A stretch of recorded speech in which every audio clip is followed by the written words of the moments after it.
Assalamualaikum warahmatullahi wabarakatuh. Kembali lagi dengan saya. Kali ini kita akan membahas tentang teorema sisa Cina. Nah, penyelesaian perkongruenan menggunakan teorema sisa Cina masih ini ya teman-teman, masih berkesinambungan ya sama materi sebelumnya. Langsung saja kita misalkan, yaitu tentukan suatu bilangan bulat yang bersisa 2 jika dibagi 3, bersisa 4 jika dibagi 5, bersisa 6 jika dibagi 7. Langsung saja kita penyelesaian. Itu yang pertama, X kongruen 2 modulo 3, yang kedua X kongruen 4 modulo 5, yang ketiga X kongruen 6 modulo 7. Nah, dari 1, 2, 3, dari I1, I2, I3 ini kita merubah menjadi bentuk persamaan. Yang pertama yaitu X sama dengan 2 plus 3 kali K1. Nah, ini tuh dari mana? Yaitu dari 2 ditambah ini, modulunya kan 3, dikali kelipatannya ini, kelipatan 3. Kita belum tahu kelipatannya berapa, makanya kita menggunakan perumpamaan yaitu K1. Ini dari ini, dan yang ini dari modulunya ini. Nah, yang I2 kita substitusikan nilai X ke persamaan kedua.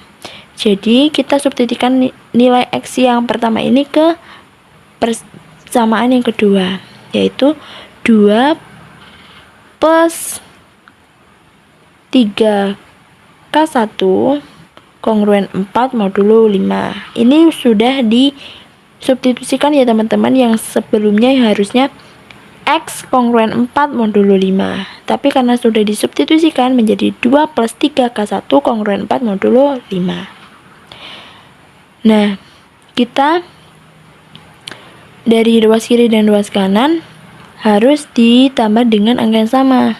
Nah, 4 ini ya teman-teman, karena ini kan dari penjumlahan 4 tambah, ini dari penjumlahan 2 tambah 2 ya teman-teman, seperti ini. Nah, di sini kita ini memberi tambahan, tapi harus keduanya, yaitu dari ruas kiri min 2 ditambah 2. Nah, kalau min kali plus yaitu hasilnya min. Tapi kalau hutangnya 2 dibayar 2 berarti hasilnya 0. Jadi nggak usah ditulis ya teman-teman. Nah, kalau ini bagaimana? 2 ditambah 2 kali min 2. Berarti sama-sama ini ya teman-teman, isinya cuma tinggal 2. Nah, 2 ini dari mana? Dari itu tadi.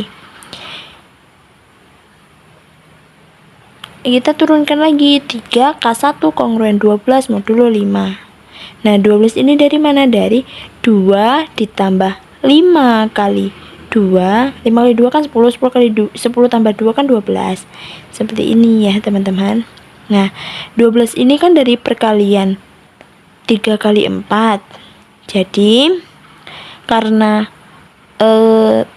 ini 3K1 dan modulnya ini adalah saling prima atau koprima atau prima relatif, ini dapat kita eliminasi. Jadi tidak usah ditulis, langsung saja kita turunkan K1 kongruen 4 modulo 5. Artinya K1 sama dengan 4 plus 5 K2. Kok K2? Karena K1 udah ya teman-teman, K1 udah, dan udah ada nilainya yaitu 4 plus K plus 5 K2. Nah, kita substitusikan K1 ke persamaan pertama, yaitu X sama dengan 2 plus 3K1. Kita substitusikan X sama dengan 2 ditambah 3. Kita substitusikan ya teman-teman, yaitu 4 plus 5K2. Yaitu diperoleh X sama dengan 14 plus 15K2. Seperti itu ya teman-teman ya. Langsung saja kita ke persamaan yang ketiga. Nah, kita substitusikan nilai X ke persamaan 3. Nah, tadi kan sudah yang terakhir ketemu. X sama dengan 14 plus 15K2. Yang sebelumnya harusnya X kongruen 6 modulo 7 disubstitusikan menjadi 14 plus 15K2 kongruen 6 modulo 7. Seperti itu ya teman-teman. Nah, karena 14 di modulo 7 ini dia tidak bernilai, maka 14 ini dieliminasi ya teman-teman, tidak perlu ditulis.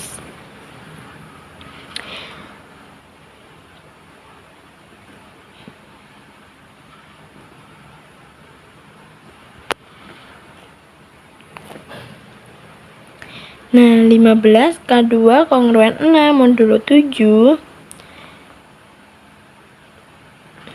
diturunkan menjadi 15 K2 kongruen 90 modulo 7. 90 ini dari mana? Dari 6 ditambah 7. 6 ditambah 7 kali 12. Seperti itu ya teman-teman ya.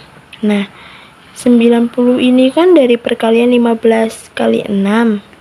Jadi karena 15 dan 7 ini adalah saling prima, koprima atau prima relatif, dieliminasi ya teman-teman 15 ini. Jadi langsung saja kita turunkan K2 kongruen 6 modulo 7. Diperoleh K2 sama dengan 6 plus 7T. Nah, T-nya ini adalah elemen dari himpunan bilangan bulat. Disubstitusikan nilai K2 ke dalam persamaan, yaitu X sama dengan 14 plus 5 K2. X sama dengan 14 plus 15. Karena K2 nya ini disubstitusikan, yang ini ya teman-teman, kita tulis 6 plus 7T.